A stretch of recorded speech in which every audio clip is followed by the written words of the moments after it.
नमस्कार प्रेक्षकांनो. शुभ श्रावणी या मालिकेच्या आजच्या भागामध्ये मात्र खूप जबरदस्त आणि धमाकेदार ट्विस्ट येणार आहे. हो प्रेक्षकांनो, आता मालिकेमध्ये काही वेगळंच वळण आपल्या समोर येणार आहे. तर इकडे मात्र आता पृथ्वीच्या लक्षात आलेलं असतं की अलकनंदा स्वतः शिक्षण मंत्री बनण्यासाठी काही ना काहीतरी डाव रचत आहे. म्हणून आता पृथ्वीला कुठंतरी दिवसभरात जेव्हा अलकनंदा स्वतः विश्वंभरला गोळ्या देते आणि ती गोळी बघून आता पृथ्वीच्या लक्षात आलेलं असतं. आणि जेव्हा विश्वंभरने भैयासाहेबांनी ती गोळी घेतलेली असते तेव्हा मात्र आता पृथ्वीचा कुठंतरी माथा ठणकलेला असतो की ही जी काही आहे अलकनंदा ही काहीतरी चाल खेळते. आणि असं मात्र आता ही गोळी चेंज करत भैयासाहेबाच्या प्रकृतीसोबत काहीतरी ही आता हालचाल करत आहे असं पृथ्वीच्या लक्षात आलेलं आहे. आणि इकडे मात्र आता पृथ्वीने हेच भैयासाहेबाची प्रकृती दिवसेंदिवस बिघडत चाललेली आहे हे ऐकून आता इकडे भैयासाहेबासमोर तुमची प्रकृती का बिघडत आहे हे आता पृथ्वीने सिद्ध केलेलं आहे. आणि सिद्ध करताच मात्र इकडे नंदाक्काची खूप मोठी हकलपट्टी होत आता शुभूची घरात जबरदस्त एंट्री होणार आहे.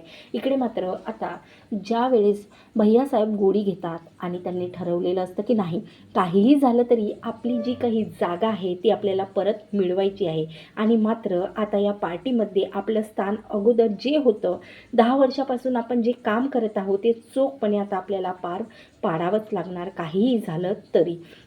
तेव्हा इकडे मात्र आता दिवसभर पृथ्वीचं कामात मन नसते लागत.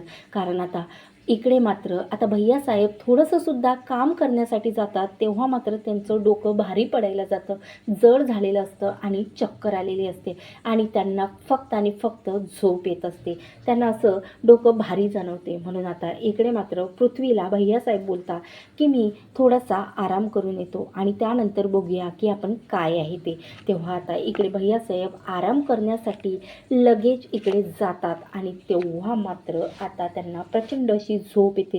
त्यांचं कामात काहीही लक्ष नसतं. पृथ्वी त्यांच्याकडे उठवण्यासाठी जातं पण पृथ्वीच्या लक्षात आलेलं असतं की नाही, भैयासाहेब काम सोडून असं कधीही करणार नाही. खरंच यामध्ये नक्कीच नंदा अक्काने काहीतरी हात आहे. इकडे दुसरीकडे मात्र आता शुभू येतो आणि श्रावणी काय झालं तेव्हा श्रावणी सांगते की मी आता सानिकाला इंद्रजितसोबत जाताना बघितलं आणि मात्र मला असं वाटतं की इंद्रजित नक्कीच सानिकाला फसून आता काही ना काहीतरी करणार आहे. तेव्हा आता इकडे लगेच आता एक हॉस्पिटल असते, त्या हॉस्पिटलमध्ये इकडे श्रावणी आणि लगेच शुभू पोहोचतात. आणि पोहोचल्यानंतर इंद्रजित बाहेर बसलेला असतो. तेव्हा आता लगेच शुभू इंद्रजितची कॉलर पकडते आणि बोलते की माझी बहीण कुठं आहे, सानू कुठं आहे सांग. तेव्हा आता लगेच इंद्रजित बोलतोय की सानू आतमध्ये आहे. तर बघतात काय, आता आतमध्ये गेलेले इकडे मात्र आतमध्ये गेले असताना आता इकडे सानिकाची खूप क्रिटिकल कंडिशन असते. आणि इकडे मात्र आता लगेच श्रावणी बोलते की तुम्ही काय करताय. तेव्हा आता इकडे तो डॉक्टर बोलतो की आम्हाला हिचं अबॉर्शन करण्यासाठी सांगितलं. तेव्हा आता शुभू आणि श्रावणी डोक्यावरती हात देते आणि आता तेव्हा सानिकाला उठवण्याचा प्रयत्न करतं. पण सानिका आता शुद्धीवर नसते, ती बेशुद्ध असते. तेव्हा डॉक्टर बोलतात की हे 1 तास नाही शुद्धीवर येऊ शकत आणि त्यामुळे तुम्ही हिला उठवण्याचा प्रयत्न करू नका. तेव्हा मात्र आता डॉक्टरांना शुभू विचारते की खरंच तुम्ही हिचं अबॉर्शन केलेलं आहे का. तेव्हा डॉक्टर बोलतात नाही, आम्ही आणखीनसुद्धा अबॉर्शन केलेलं नाही आहे आणि मात्र आता अबॉर्शन करण्यास सुरुवात केलेली आहे. पण काही अबॉर्शन होण्यासाठी आम्ही हिला औषधी दिलेली आहे.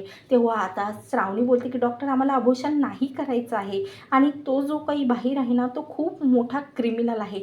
तेव्हा मात्र आता इकडे अशा प्रकारे खूप मोठं भयंकर सत्य आता डॉक्टरांसमोर येते आणि डॉक्टर बोलतात की आता काहीही करू शकत नाही. आपण जर यांचं अबॉर्शन केलं नाही तर मात्र या पेशंटची कंडिशन खूप क्रिटिकल होऊ शकते. आणि त्यानुसार आता टॅबलेट ज्या दिलेल्या असतात सानूच्या अबॉर्शन करण्याच्या अगोदर आता त्याचा पॉवर चालू होतो. आणि तेव्हा आता शुभू आणि सावनीकडे 2च ऑप्शन असतात की अबॉर्शन करायचं की खरंच आता सानूचा जीव वाचवायचा. तेव्हा आता श्रावणी बोलते की ठीक आहे डॉक्टर, तुम्ही अबॉर्शन करा आणि आता मात्र माझ्या सानूचा जीव वाचवावं. तर इकडे मात्र आता शुभूला आणि इकडे श्रावणीला खूप टेन्शन आलेलं असतं. शुभू बाहेर जातो तर इंद्रजित आता पडून पडून गेलेला असतो आणि इकडे मात्र सानूची खूप क्रिटिकल कंडिशन झालेली असते. तर तिकडे घरी भैयासाहेबाची सुद्धा खूप क्रिटिकल कंडिशन झालेली असते. तेव्हा आता लगेच पृथ्वी इकडे कॉल करतो, तो म्हणजे शुभूला. आता शुभूला बोलतो की हे बघ शुभू, आता मात्र काहीही झालं तरी नक्की ती नंदा अक्का काही ना काहीतरी गेम इकडे आता भैयासाहेबासोबत खेळत आहे. तुला माहिती आहे का, तू जेवढं भैयासाहेबासोबत राहिलेला आहे त्यानुसार भैयासाहेब काम सोडून कधीही असे झोपलेले नाही आहे, पण आज सकाळपासून ते झोपलेले आहेत. म्हणजे मला तर असं वाटते की या नंदा अक्काने नक्कीच त्यांच्या गोड्यात चेंज केलेला आहे आणि म्हणूनच त्यांच्या शरीरात एवढे काही बदलाव आपल्याला पाहायला मिळणार आहे. त्यावर शुभू, आता तू लवकरात लवकर परत ये, कारण जर तू साहेबासमोर पहिल्यासारखा आता त्यांचा PA बनून राहिला नाही तर मात्र आता भैयासाहेबाचं जे काही करिअर आहे, शिक्षण मंत्री ते आहे, ते मात्र स्वप्न त्यांचं अधुरं राहणार. तेव्हा मात्र इकडे आता लगेच शुभू बोलतो की ठीक आहे, मी संध्याकाळपर्यंत पोहोचतो आणि तू एक काम कर, जे नंदा अक्काने गोळे दिलेले आहे त्या आपल्या फॅमिली डॉक्टरांना दाखवून घे आणि खरंच ह्या गोळ्या कशाच्या आहेत, ह्या टॅबलेट कशाच्या आहेत याचा शोध तू लावून ठेव. त्यावर कृती बोलतो की ठीक आहे. भैयासाहेब संध्याकाळी उठले की आपण या नंदा अक्काचं नक्की त्यांच्यासमोर खरा चेहरा आणायचा आहे. त्यावर आता इकडे श्रावणी बोलते काय झालेलं आहे. तेव्हा शुभू बोलतो की तुझ्या वडिलाची तब्येत ठीक नाही, म्हणून पृथ्वीने नंदा अक्काचाच नक्की याच्यात काहीतरी हात आहे, म्हणून आपल्याला संध्याकाळी तिथं बोलावलेलं आहे. आणि त्यावर आता लगेच डॉक्टर येतात आणि बोलतात की सॉरी, आम्ही बाळाला तर वाचवू शकलो नाही, पण मात्र इकडे सानिका म्हणजे तुमच्या बहिणीची कंडिशन सध्या तरी ठीक आहे. अशा प्रकारे आता इकडे लगेच आता कंडिशन ठीक आहे म्हटल्यावरती आता शुभूच्या डोळ्यात अश्रू येतात आणि बोलते की श्रावणी, खरंच आज माझ्या सानिकाचा जीव वाचला तो फक्त तुझ्यामुळे. तर इकडे आता संध्याकाळची वेळ झालेली असते. इकडे मात्र सानिकाने आता तिचं बाळ गमावलेलं असतं. आता हा धक्का ती सहन करणार का हे तर आपण बघूयात. पण इकडे आता भैयासाहेबाच्या घरी जाण्यासाठी इकडे शुभू आणि श्रावणी निघालेले असतात. त्यावेळेसच आता इकडे पृथ्वीने त्या गोळ्या आपल्या फॅमिली डॉक्टरांना दाखवून चेक केलेल्या असतात आणि त्या गोळ्या असतात की माणसाला एक खूप असं जहर असते ते माणसाच्या ब्रेनसाठी आणि त्या गोळ्या असतात की माणसाला थोडं थोडं करून पागल करण्यासाठी आणि माणसं सुस्त पडून मात्र त्याचं कामात लक्ष लागावं नाही आणि तो फक्त विचारात राहावं, याच्या गोळ्या अलकनंदाने आता इकडे विश्वंभरला चालू केलेलं आहे. हे सत्य आता डॉक्टरांना भेटल्यानंतर पृथ्वीच्या हातात लागलेलं आहे. आणि तेव्हा भैयासाहेबाला संध्याकाळची गोळी, आता जेव्हा भैयासाहेबाला पृथ्वी बोलते बरं वाटतंय ना तुम्हाला, त्यावर आता अलकनंदा येते आणि आता भैयासाहेब बोलते की हो, थोडं झोपल्यानंतर रिलॅक्स वाटते, चल आता आपण पृथ्वी, मी जरी दिवसभर झोप घेतली ना तरी रात्रभर आपल्याला काम करायचं आहे. त्यावर आता पृथ्वी बोलते की हो भैयासाहेब. तर आता संध्याकाळची गोळी घेऊन इकडे नंदा अक्का आलेली असते आणि तेव्हा मात्र पृथ्वीने पुन्हा आता त्याला विचारलेलं असतं की खरंच ही गोळी नंदा अक्का खरंच ती आहे का. नंदा अक्का बोलते की हो, ही भैयासाहेबाचीच गोळी आहे पृथ्वी आणि तू असं सतत मला टोकत जाऊ नको. तेव्हा आता तेवढ्यातच तिथं पृथ्वी डॉक्टरांना बोलावते आणि भैयासाहेबाला ही गोळी कशाची आहे सांगा.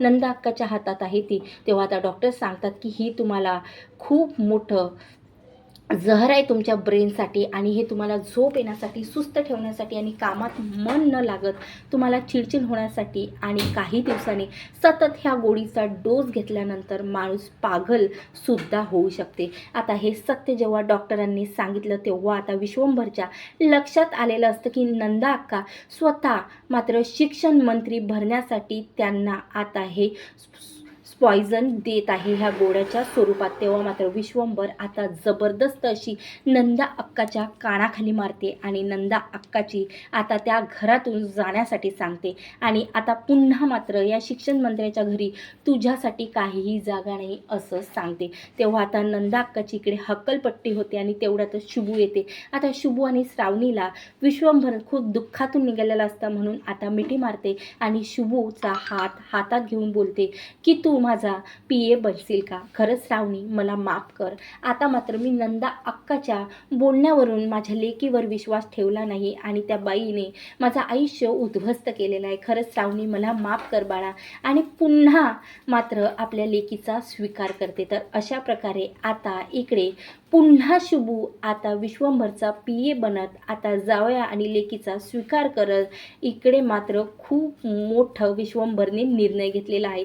तर इकडे आता सर्व शुभूची आई आणि सर्व फॅमिली आता सानिकाकडे पोहोचलेली आहे. त्यानंतर खरंच आता शुभू श्रावणी नेमकी आता आईला कसं समजावून सांगतील हा सुद्धा पाहणं खूपच रंजक आहे. आता माझ्या या नवीन चॅनलला आताच सबस्क्राईब करा आणि बघत राहा शुभ श्रावणी.